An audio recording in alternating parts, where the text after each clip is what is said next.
ओम शांति। आज 10/11/2020 की मुरली में बाबा ने कहा, मीठे बच्चे, आत्मा को सतोप्रधान बनाने का फूरना फा रखो, कोई भी खामी कमी न रह जाए, माया गफलत न करा दे। आज का प्रश्न है, तुम बच्चों के मुख से कौन से शुभ बोल सदा निकलने चाहिए? प्रश्न का उत्तर है, सदा मुख से यही शुभ बोल बोलो कि हम नर से नारायण बनेंगे, कम नहीं। हम ही विश्व के मालिक थे, फिर से बनेंगे, लेकिन यह मंजिल ऊंची है, इसलिए बहुत बहुत खबरदार रहना है। अपना पोता मेल देखना है। एम ऑब्जेक्ट को सामने रख पुरुषार्थ करते रहना है। हार्ट फेल नहीं होना है। अब सुनते हैं मुरली विस्तार से।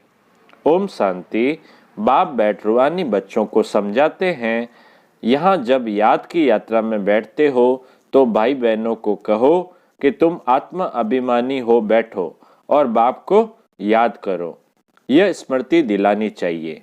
तुमको अभी यह स्मृति मिल रही है। हम आत्मा है, हमारा बाप हमको पढ़ाने आते हैं। हम भी कर्मेंद्रियों द्वारा पढ़ते हैं।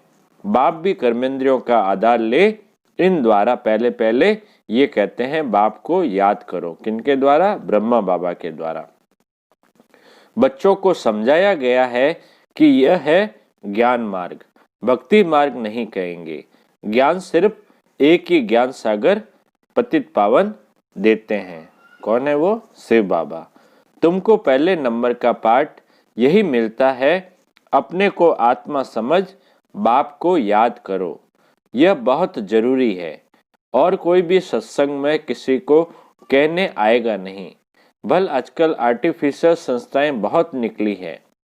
तुमसे सुनकर कोई कहे भी परंतु अर्थ समझ न सके, समझाने का अक्ल नहीं आएगा। यह तुमको ही बाप कहते हैं कि बेहद के बाप को याद करो तो विकर्म विनाश हो जाए। विवेक भी कहता है, यह पुरानी दुनिया है, नई दुनिया और पुरानी दुनिया में बहुत फर्क है। वह है पावन दुनिया, यह है पतित दुनिया। बुलाते भी हैं, हे पतित पावन आओ, आकर पावन बनाओ। गीता में भी अक्सर है, मामेकम याद करो। देह के सर्व संबंध त्याग, अपने को आत्मा समझो। यह देह के संबंध पहले नहीं थे। तुम आत्मा यहाँ आती हो पाठ बजाने। गायन भी है, अकेले आए अकेला जाना है। इनका अर्थ मनुष्य नहीं समझते। अब तुम प्रैक्टिकल में जानते हो। हम अभी पावन बन रहे हैं, याद की यात्रा से व याद के बल से। यह है ही राजयोग बल। वह है हठ योग, जिससे मनुष्य थोड़े समय के लिए तंदुरुस्त रहते हैं। सतयुग में तुम कितना तंदुरुस्त रहते हो। हठ योग की दरकार नहीं। यह सब यहाँ इस छिछी दुनिया में करते हैं। यह है ही पुरानी दुनिया। सतयुग नई दुनिया जो पास्ट हो गई है, उसमें इन लक्ष्मी नारायण का राज्य था। यह किसको भी पता नहीं है। वहां हर एक चीज नई है। गीत भी है ना, जाग सजनिया जाग। नवयुग है सतयुग, पुराना युग है कलयुग। अभी इसको कोई भी सतयुग तो नहीं कहेंगे, अभी कलयुग है। तुम सतयुग के लिए पढ़ते हो। बाबा कहते हैं अभी जो समय चल रहा है वो कलयुग का है और तुम जो पढ़ रहे हो वो सतयुग के लिए पढ़ रहे हो। ऐसा पढ़ाने वाला तो कोई भी नहीं होगा जो कहे कि इस पढ़ाई से तुमको नई दुनिया में राज्य पद मिलेगा। बाप के सिवाय और कोई बोल न सके। तुम बच्चों को हर बात की स्मृति दिलाई जाती है। गफलत नहीं करनी है। बाबा सबको समझाते रहते हैं, कहाँ भी बैठो, धंधा आदि करो, अपने को आत्मा समझ करो।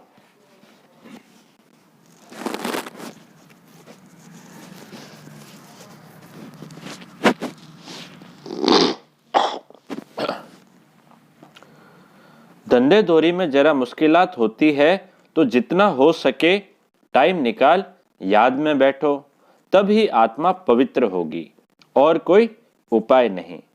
तुम राजयोग सीख रहे हो नई दुनिया के लिए, वहां आयरन एजेड आत्मा जा न सके। माया ने आत्मा के पंख तोड़ डाले हैं। आत्मा उठती है ना, एक शरीर छोड़ दूसरा लेती है। आत्मा है सबसे तीखा रॉकेट।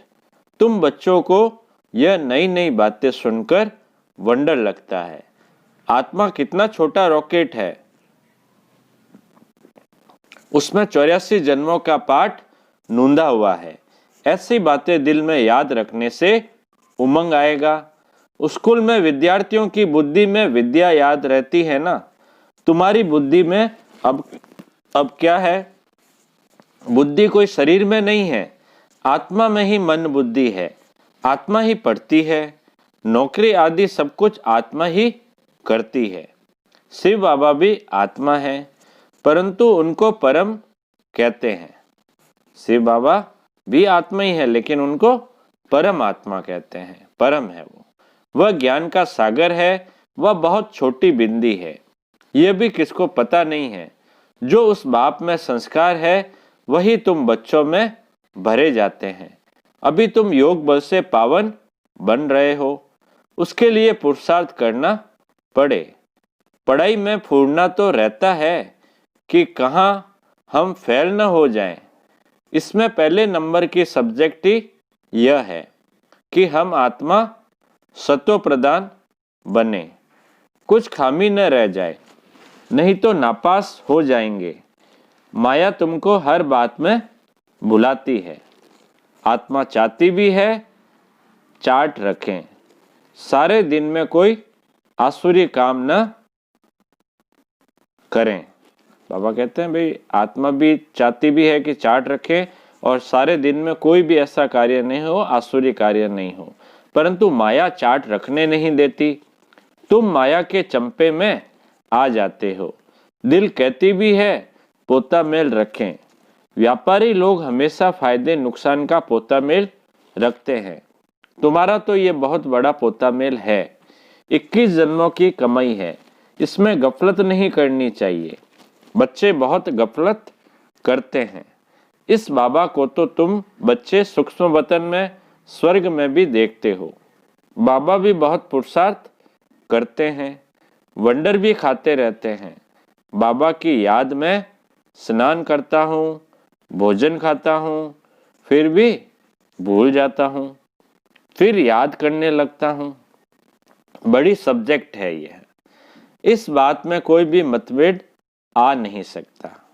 गीता में भी है देह सहित देह के सब धर्म छोड़ो।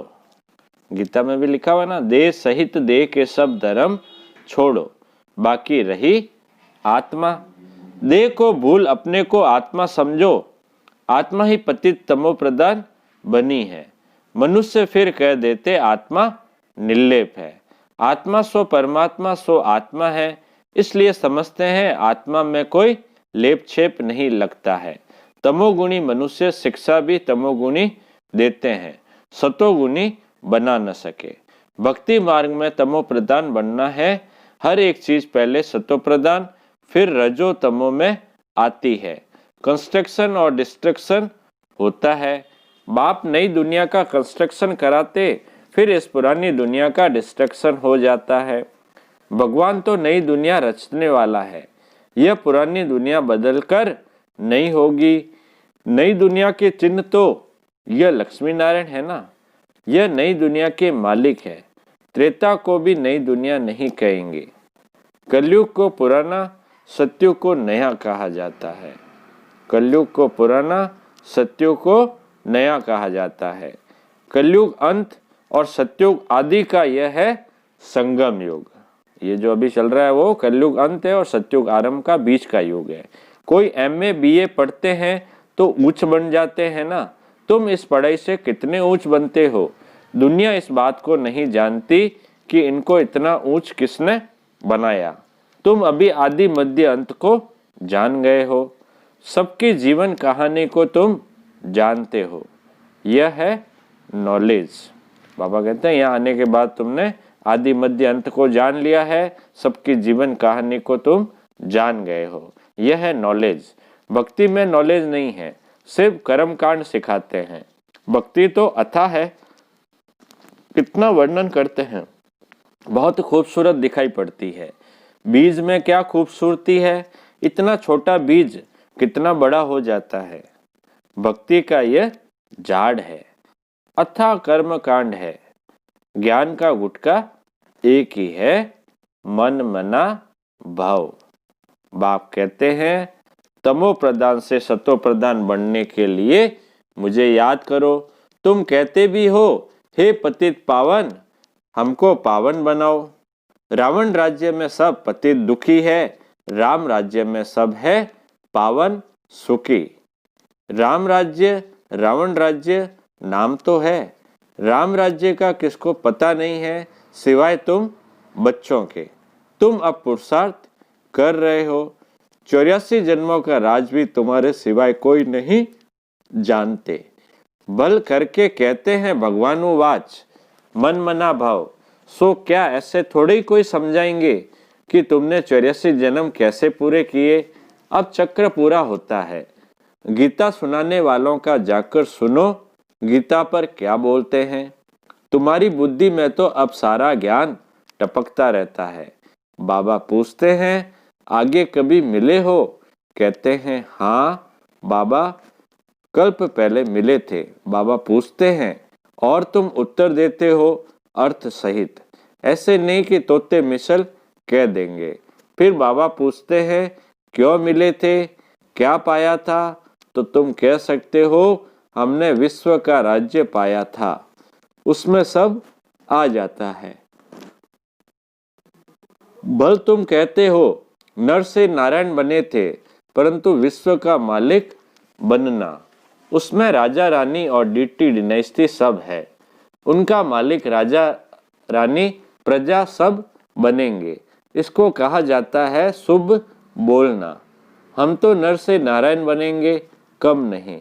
बाप कहेंगे हाँ बच्चे, पूरा पुरुषार्थ करो, अपना पोता मेल भी देखना है। इस हालत में हम ऊंच पद पा सकेंगे व नहीं। कितनों को रास्ता बताया है, कितने अंधों की लाठी बना हूं।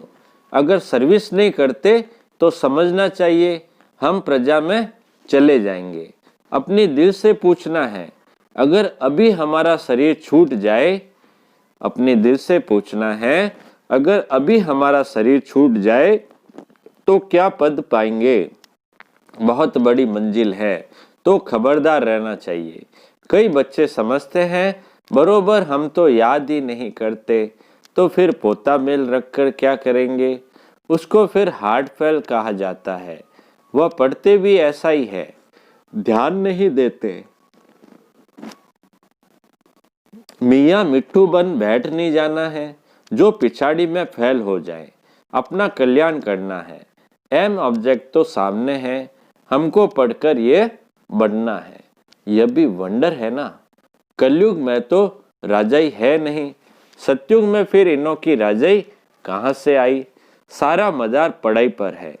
ऐसे नहीं कि देवताओं और असुरों की लड़ाई लगी, देवताओं ने जीत कर राज्य पाया।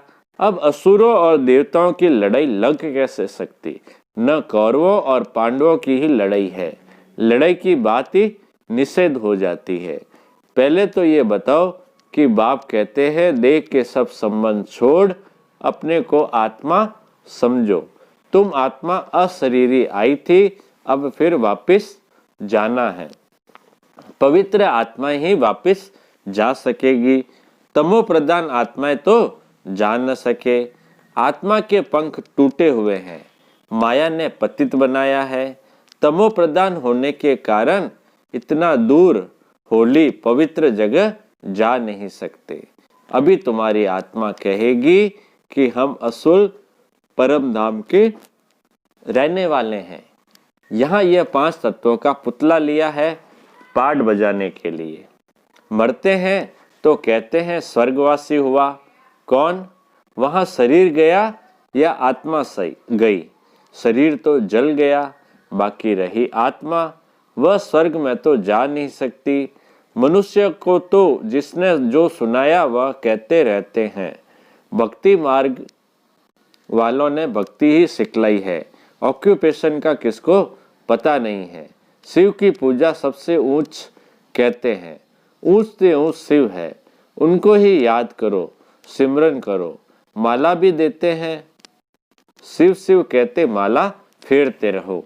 बिगर अर्थ माला उठाए शिव शिव कहते रहेंगे। अनेक प्रकार की शिक्षाएं गुरु लोग देते हैं। यहाँ तो एक ही बात है, बाप खुद कहते हैं मेरे को याद करने से विक्रम विनाश होंगे। शिव शिव मुख से कहना नहीं है। बाप का नाम बच्चा थोड़े ही सिमरन करता है, यह है सब गुप्त, किसको भी पता नहीं है कि तुम क्या कर रहे हो। जिन्होंने कल्प पहले समझा होगा वही समझेंगे। बाबा कहते हैं जिन्होंने कल्प पहले समझा होगा वही वापस आकर समझेंगे। नए नए बच्चे आते रहते हैं, वृद्धि को पाते रहते हैं।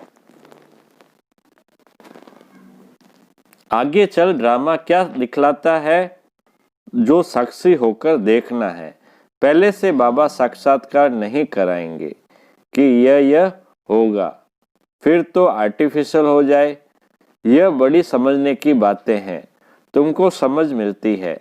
भक्ति मार्ग में बेसमझ थे। जानते हो ड्रामा में भक्ति की भी नूंद है। अभी तुम बच्चे समझते हो हम इस पुरानी दुनिया में रहने वाले नहीं हैं। स्टूडेंट को ये पढ़ाई बुद्धि में रहती है, तुमको भी मुख्य मुख्य पॉइंट्स बुद्धि में धारण करनी है। नंबर 1 बात अल्प पक्का करो तब आगे चलो, नहीं तो फालतू पूछते रहेंगे। बच्चियां लिखती है फलाने ने लिख कर दिया है कि गीता का भगवान शिव है, मतलब लिख के दिया किसी ने गीता का भगवान शिव है, यह तो बिल्कुल ठीक है। भल ऐसे कहते हैं परंतु बुद्धि में कोई बैठता थोड़े ही है। कहते जरूर है लेकिन बुद्धि में नहीं बैठता है। अगर समझ जाएं कि बाप आया है तो कहे ऐसे बाप से हम जाकर मिले, वर्षा लेवें। एक को भी निश्चय नहीं बैठता, फट से एक की भी चिट्ठी नहीं आती। भल करके लिखते भी हैं कि नॉलेज बड़ी अच्छी चीज है, परंतु इतनी नहीं होती जो समझे वह ऐसा बाबा जिससे हम इतना समय दूर रहे, भक्ति मार्ग में धक्के खाए। अब वह बाप विश्व का मालिक बनाने आए हैं तो भाग आए, आगे चल निकलेंगे। अगर बाप को पहचाना है, ऊंचते ऊंच भगवान है तो उनका बनो ना। समझानी ऐसी देनी चाहिए जो कपाटी खुल जाए। अच्छा अच्छा बाप दादा बोले, मीठे मीठे सिकी लदे बच्चों प्रति मात पिता बाप दादा का याद प्यार और गुड मॉर्निंग। रूहानी बाप की रूहानी बच्चों को नमस्ते। हम रूहानी बच्चों की रूहानी बाप दादा को याद प्यार, गुड मॉर्निंग और नमस्ते नमस्ते नमस्ते सदा रहेंगे हंसते हंसते, बन जाएंगे फरिश्ते। वहा बाबा वहा मेरा भाग्य। धारणा के लिए मुख्य सार में पहला पॉइंट है, धंधा आदि करते आत्मा को पावन बनाने के लिए समय निकाल याद की मेहनत करनी है। कोई भी आसुरी काम कभी नहीं करना है। दूसरा पॉइंट है धारणा का, अपना और दूसरों का कल्याण करना है। पढ़ाई पढ़ना और पढ़ाना है, मियाँ मिट्ठू नहीं बनना है। याद का बल जमा करना है। अब मीठे बाबा का मीठा वरदान, साकार बाप को फॉलो कर नंबर 1 लेने वाले संपूर्ण फरिश्ता भाव। साकार बाप को फॉलो कर नंबर 1 लेने वाले संपूर्ण फरिश्ता भाव। विस्तार है, नंबर 1 आने का सहज साधन है। जो नंबर 1 ब्रह्मा बाप है उसी 1 को देखो। अनेकों को देखने के बजाय एक को देखो और एक को फॉलो करो। हमसो फरिश्ता का मंत्र पक्का कर लो तो अंतर मिट जाएगा। फिर साइंस का यंत्र अपना काम शुरू करेगा और आप संपूर्ण फरिश्ते देवता बन नई दुनिया में अवतरित होंगे। तो संपूर्ण फरिश्ता बनना अर्थात साकार बाप को फॉलो करना। स्लोगन है, मनन करने से जो खुशी रूपी मक्खन निकलता है वही जीवन को शक्तिशाली बनाता है। मनन करने से जो खुशी रूपी मक्खन निकलता है वही जीवन को शक्तिशाली बनाता है। अच्छा, ओम शांति।